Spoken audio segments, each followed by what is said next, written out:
رضامندی کی، آپ نے اس نکاح کو ختم کر کے اس سے نکاح کر دیا۔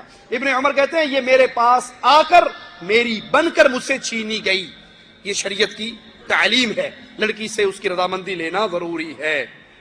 میں گورنمنٹ کی سروس کرتا ہوں، گورنمنٹ میں ہر مہینے میری تنخواہ میں سے کچھ پیسے کاٹ لیتی ہے۔ نوکری مکمل ہونے کے بعد مثال کے طور پر میرے ذاتی کٹے ہوئے پیسے 1 لاکھ بنتے ہیں، جبکہ گورنمنٹ مجھے 1.5 لاکھ دیتی ہے۔ اوپر والا 50,000 میرے لیے جائز ہے نہیں، جتنا آپ کی تنخواہ سے کٹا ہے اتنا آپ لے لیجئے۔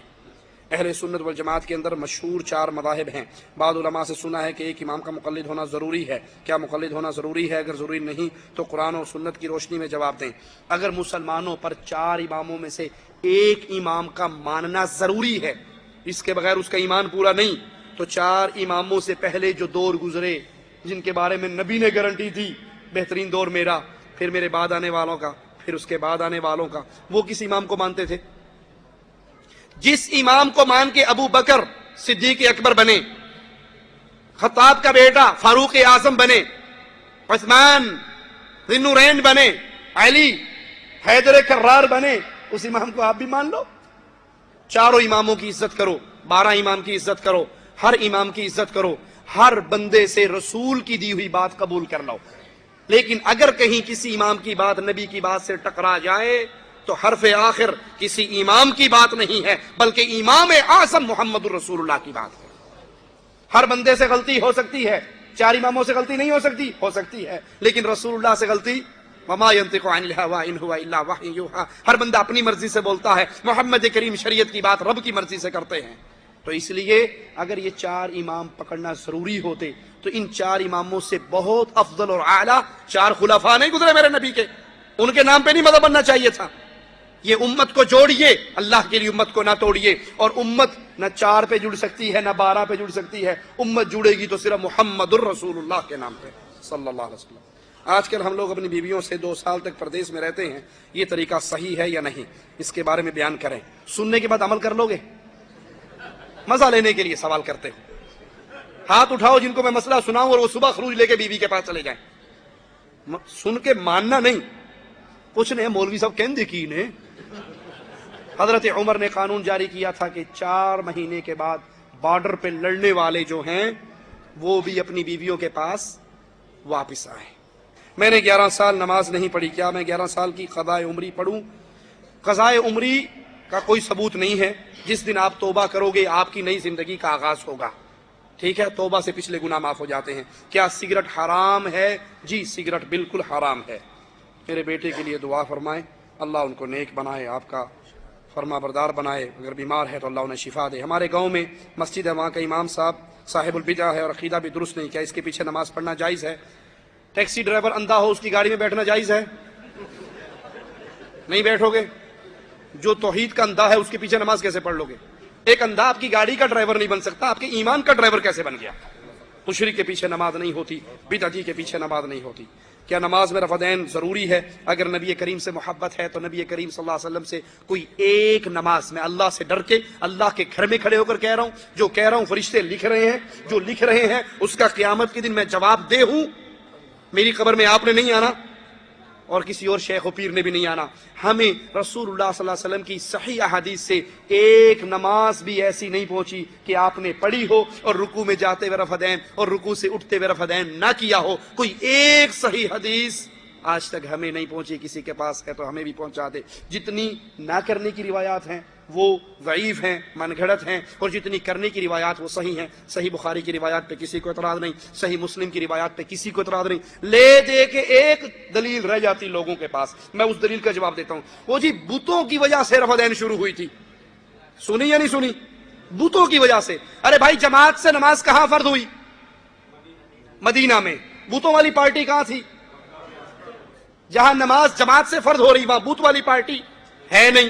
جہاں جماعت سے نماز فرض ہوئی وہاں بت نہیں ہے، جہاں بت تھے وہاں نماز جماعت سے فرض نہیں تھی۔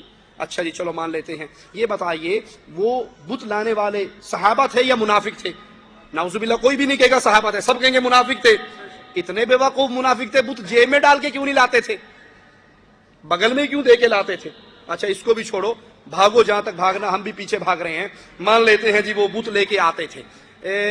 چھوٹے تو چھوٹا بت اینکتے ہوئے گا نا، اتنا تو بت چھوٹا سے چھوٹا ہوگا. لو جی میں بت کو لینے لگا ہوں بغل میں, یہ بغل میں بت آ گیا, ٹھیک ہے جی, اب نماز پڑھنے لگے ہیں.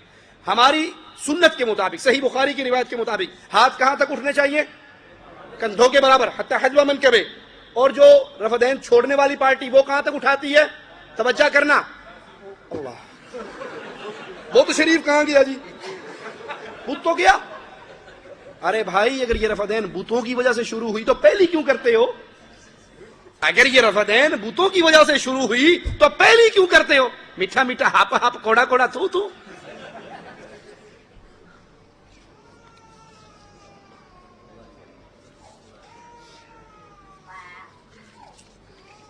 کیا حضرت آپ کی تقریر کے بعد دعا کیوں نہیں مانگی جاتی؟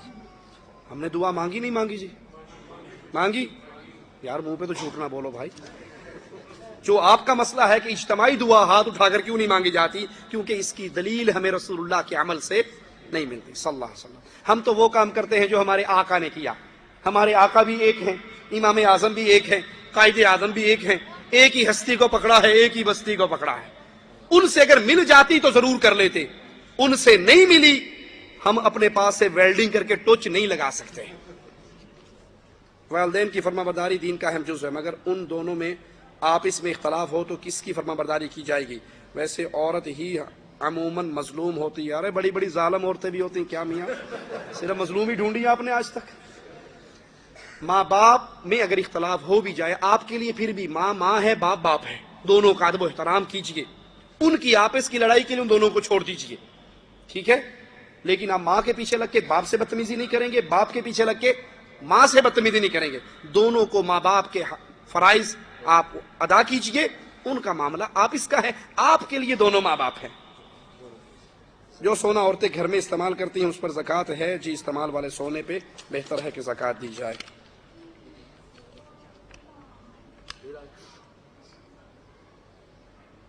سورۃ یاسین کے بارے میں کہا جاتا ہے یہ قرآن کا دل ہے, اور یہ بات سنی کہی ہے.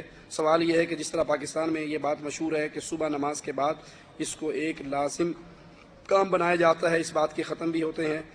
دیکھیے, کسی مسئلے پر کسی بات کو مستقل اپنانے کے لیے دلیل کی ضرورت ہے.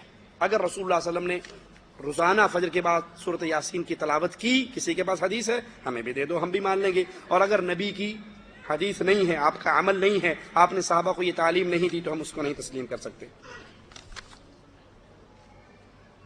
ماں باپ میں کس کی دعا زیادہ قبول ہوتی؟ انشاءاللہ دونوں کی قبول ہوتی, دونوں سے کرواؤ.